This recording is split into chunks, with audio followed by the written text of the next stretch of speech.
आज हम बात करते हैं जो पंचायती राज और नगरीय निकाय जो अनुच्छेद जोड़े गए थे हमारी भारतीय संविधान में उनके बारे में। तो जो भाग 9 का और 9 मतलब भाग 9 में जो जोड़ा गया था वो 1992 में जोड़ा गया था 73वां संविधान संशोधन 1992 के तहत, है ना। तो वो था पंचायती राज अधिनियम, ठीक है ना। उसमें कुछ अनुच्छेद जोड़े गए थे, अनुच्छेद ए से लेकर के ओ तक थे। वहीं जो नगरीय निकाय की बात करते हैं तो नगरीय निकाय में क्या है, 74वां संविधान संशोधन 1992 का था।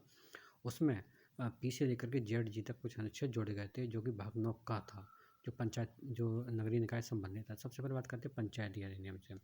तो पंचायती अधिनियम में भाग 9 की बात करते हैं। भाग 9 में देखते हैं 9 जो पंचायती राज संबंधित, उसमें क्या देखा है, उसकी देखो जो अनुच्छेद 243 है, इसकी 243 की परिभाषा दे रखी है, ठीक है ना, पंचायत। अब बात करते हैं 243 का काम है कि एक ग्राम सभा होगी, मतलब जो प्रत्येक गांव होते हैं तो गांव में जैसे एक सभा होती है, ग्राम सभा, ठीक है ना। अब बात करते हैं अनुच्छेद 243 बी। हम 243 छोड़ देंगे और बी और सी ऐसे बोलते जाएंगे से, क्योंकि अनुच्छेद 243 ही सारे अनुच्छेद उसी के अंतर्गत हैं।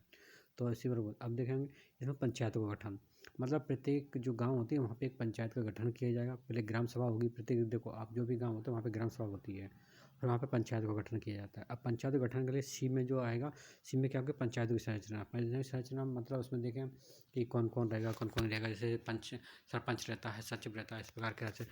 अब देखो आरक्षण की बात करते हैं। आरक्षण में क्या रहेगा, जैसे कि ST SC OBC की सीटों के रिजर्वेशन किया जाता है। महिलाओं के संबंध में जो भी रिजर्वेशन की बात की जाती है वो डी के अंतर्गत है। अब ये बात करते हैं पंचायतों की अवधि। तो हमने अक्सर सुना कि पंचायतों की अवधि वैसे 5 साल की होती है, जो नॉर्मल तरह से तय की जाती है।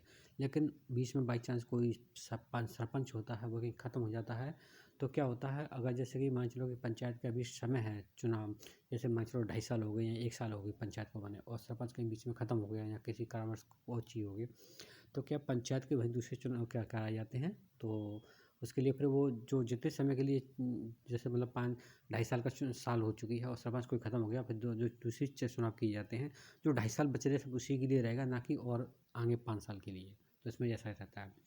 अब बात करते हैं पंचायत की अवधि होगी। और पंचायत की ऐप में बात करते हैं। ऐप में है पंचायत सदस्यों की अर्हताएँ, मतलब जैसे कोई भी जैसे एक चुनाव खड़ा सदस्य खड़ा हो रहा है तो उसकी मतलब क्या क्या योग्यता रहेगी, मतलब खड़े होने के लिए सीधी सी बात है कि भाई वो भारत का नागरिक हो, उसकी उम्र इतनी हो गई, कम से कम 18 वर्ष तो हो गया हो, कि पंचायत में पता पड़े 70-60 का लड़का पंचायत का सरपंच का चुनाव लड़ रहा है, तो वो नहीं बिल्कुल भी होगा, ठीक है ना।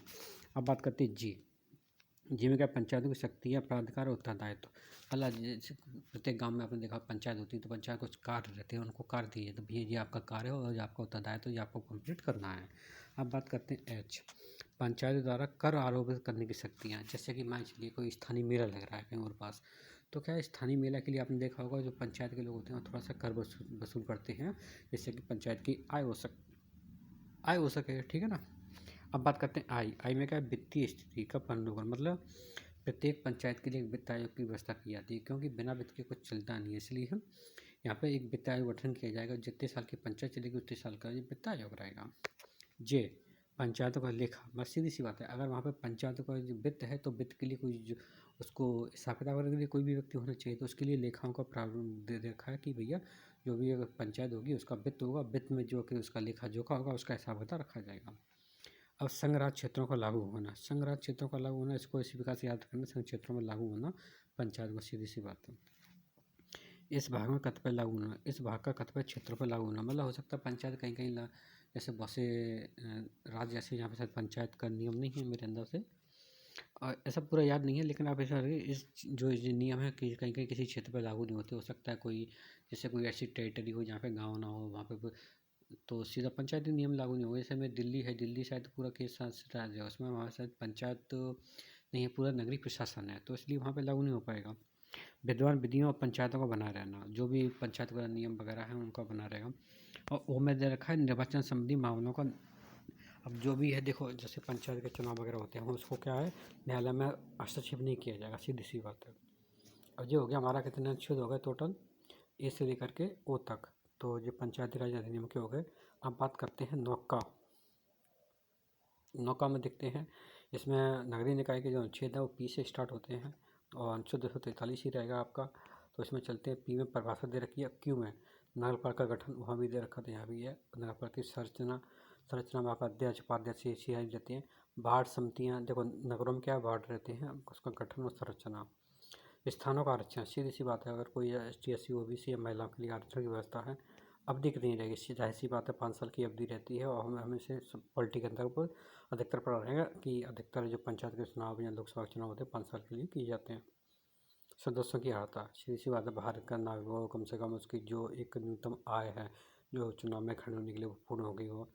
नगर निगमों की शक्तियाँ और प्राधिकार उत्तरदायित्व, मतलब सीधी सी बात करें, जैसे कहीं कोई कर लगाना है, कहीं किसी की सफाई वगैरह, कोई ठेका टेंडर वगैरह जारी करना, तो इसके अंतर्गत आता है। नगरपालिका में कर आरोपित करने की शक्ति और निधियाँ, जैसे कि आप मकान वगैरह लेते हैं, उसका टैक्स वगैरह होता है, तो इस प्रकार के कर लगाया जाए। स्थानीय महिलाओं के कर रहते हैं। वित्त आयोग, सीधी सी बात है कि कोई भी संस्था होगी उसके लिए वित्त बहुत जरूरी एक चीज़ है, तो बिना वित्त के कुछ हो नहीं सकता। वित्त होगा तो उसकी लेखाओं की जरूरत पड़ेगी, तो उसके लिए लेखाओं की आवश्यकता होती है जेड में, ठीक है ना। जेड जेड में बात करें, नगरपालिकाओं के लिए निर्वाचन, मतलब उनके लिए निर्वाचन की एक आयोग होगा जो उनका निर्वाचन कराएगा।